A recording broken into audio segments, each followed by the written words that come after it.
Assalamualaikum warahmatullahi wabarakatuh. Allahu Akbar, Allahu Akbar, Allahu Akbar, Allahu Akbar, Allahu Akbar, Allahu Akbar, Allahu Akbar, Allahu Akbar, Allahu Akbar, Allahu Akbar, Allahu Akbar kabira, walhamdulillahi katsira.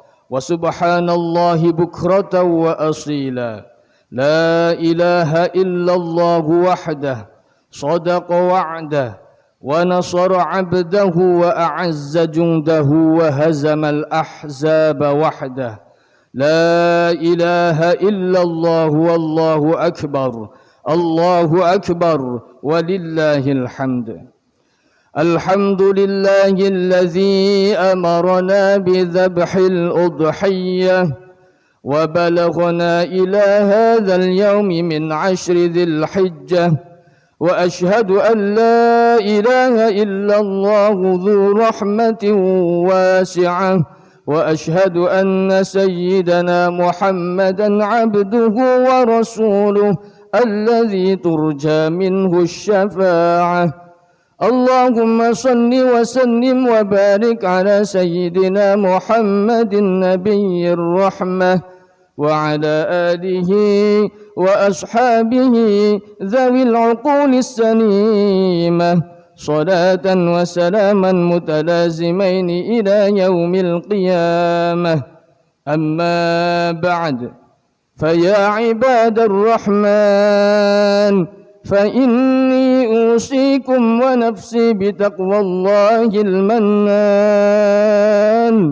القائل في كتابه القرآن: بسم الله الرحمن الرحيم لن ينال الله لحومها ولا دماؤها ولكن يناله التقوى منكم كذلك سخرها لكم لتكبروا الله على ما هداكم وبشر المحسنين.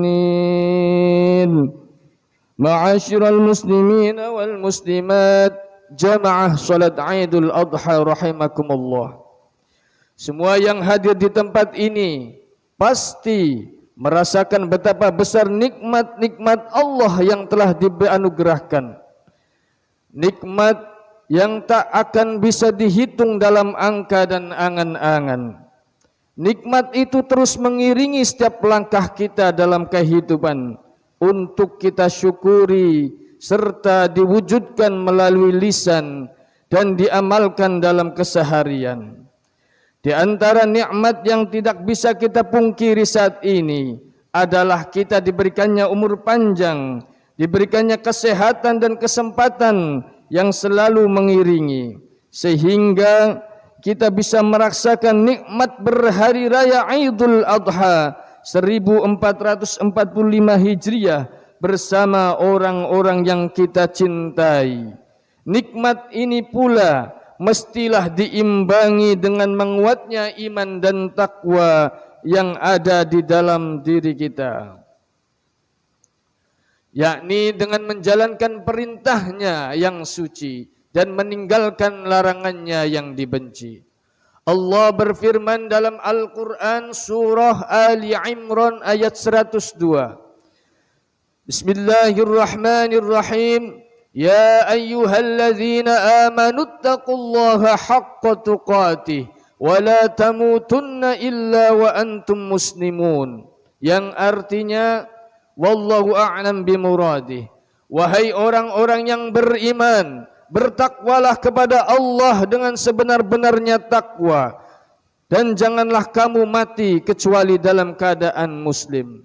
Allahu Akbar, Allahu Akbar, Allahu Akbar walillahil hamd. Ma'asyiral muslimin wal muslimat, jamaah Idul Adha rahimakumullah.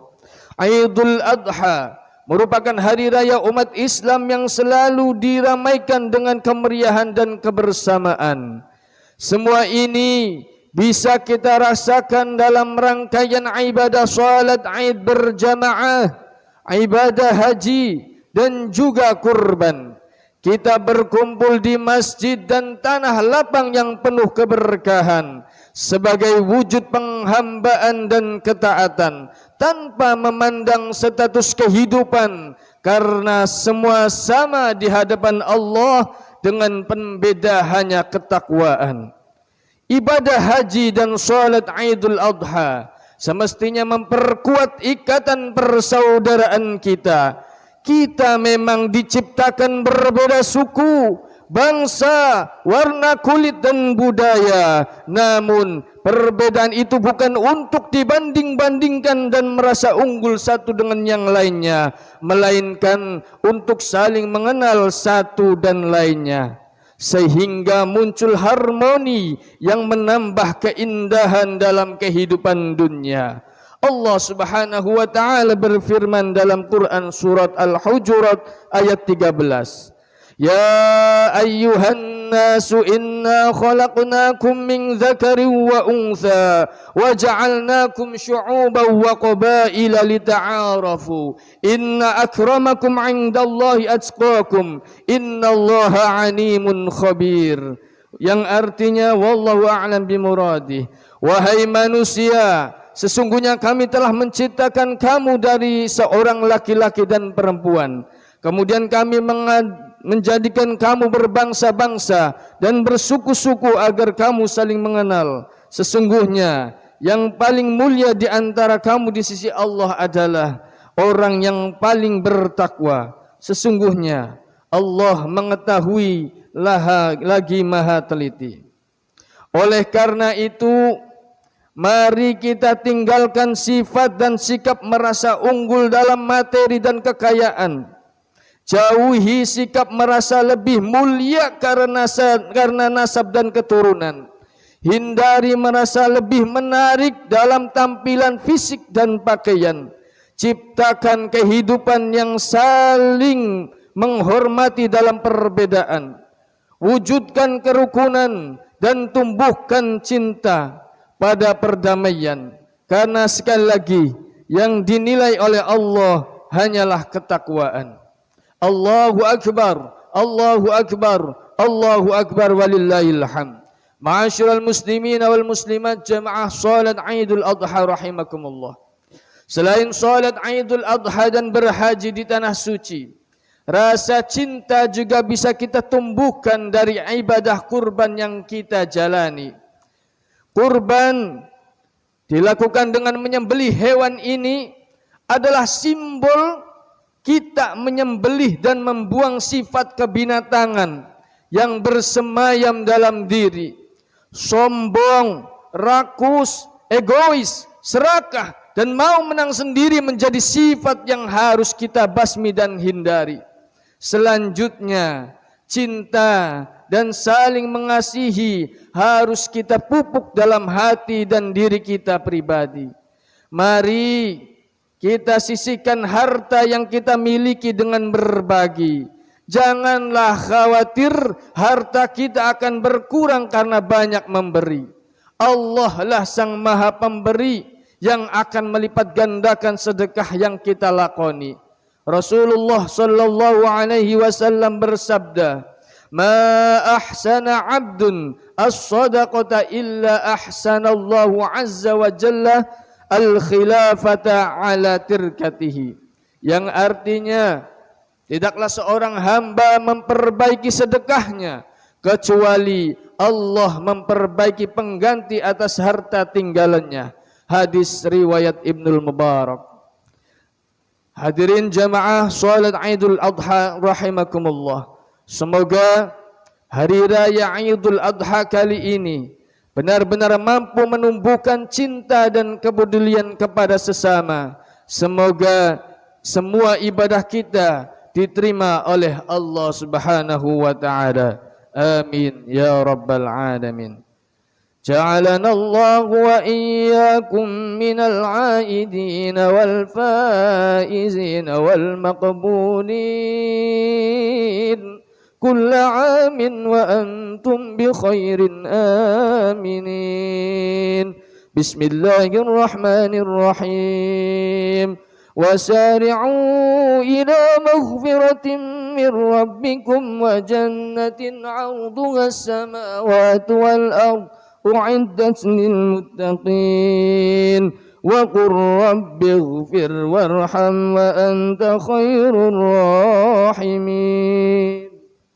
اللهم صل وسلم وزد وانعم وتفضل وبارك بجلالك وكمالك على زين عباد واشرف عبادك سيد العرب والعجم وإمام وتوبة الحرم والحرم سيدنا ومولانا محمد وعلى آله وصحبه وسلم ورضي الله تبارك وتعالى عن صحابة رسول الله أجمعين. الله أكبر الله أكبر الله أكبر الله أكبر الله أكبر الله أكبر الله أكبر ولله الحمد. الحمد لله الملك الديان والصلاة والسلام على محمد سيد ولد عدنان وعلى آله وصحبه وتابعيه على مر الزمان. أشهد أن لا إله إلا الله وحده لا شريك له المنزه عن الجسمية والجهة والزمان والمكان. وأشهد أن سيدنا محمدا عبده ورسوله الذي كان خلقه القرآن. أما بعد فأوصيكم ونفسي بتقوى الله عز وجل واتقوا الله تعالى في هذا اليوم العظيم واعلموا أن الله تعالى أمركم بأمر عظيم أمركم بالصلاة والسلام على النبي الكريم. إن الله وملائكته يصلون على النبي يا أيها الذين آمنوا صلوا عليه وسلموا تسليما. اللهم صل وسلم وبارك على سيدنا ونبينا محمد وعلى آله وصحبه الطيبين وارض اللهم عن الخلفاء الراشدين أبي بكر وعمر وعثمان وعلي وعن سائر الصحابة الصالحين. اللهم اغفر للمسلمين والمسلمات والمؤمنين والمؤمنات الأحياء منهم والأموات إنك سميع قريب مجيب الدعوات ويا قاضي الحاجات. اللهم اجعل عيدنا هذا سعادة وتلاحما ومسرة وتراحما وزدنا فيه طمأنينة وألفة وهناء ومحبة وأعده علينا بالخير والرحمات واليمن والبركات. اللهم اجعل مودة شيمتنا وبذل الخير الناس دأبنا. اللهم أدم السعادة على وطننا وانشر البهجة في بيوتنا واحفظنا في أهلنا وأرحامنا وأكرمنا بكرمك في الدنيا والآخرة. ربنا آتنا في الدنيا حسنة وفي الآخرة حسنة وقنا عذاب النار وأدخلنا الجنة مع الأبرار يا عزيز يا غفار. عباد الله إن الله يأمر بالعدل والإحسان وإيتاء ذي القربى وينهى عن الفحشاء والمنكر والبغي يعظكم لعلكم تذكرون. عيد سعيد وكل عام وأنتم بخير والسلام عليكم ورحمة الله وبركاته.